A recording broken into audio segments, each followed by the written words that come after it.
Guys ஒரு வழியாக பம்பை குளிச்சுட்டு சன்னிதானத்துக்கு புறப்பட்டாச்சு. நீலிமலை ஏற்றாம கடினம் சொல்லி ஏறியாச்சு. இப்போ அடுத்த அப்பாச்சி மேடு வேறு லெவலில் இருக்கும் கைஸ்.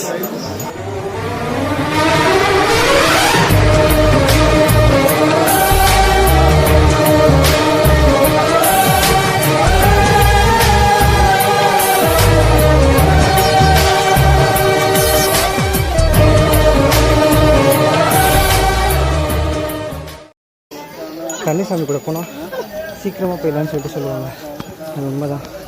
பேசிகிட்டே அப்படி பாதி தூரம் கூட்டிகிட்டு வந்துட்டாப்புல.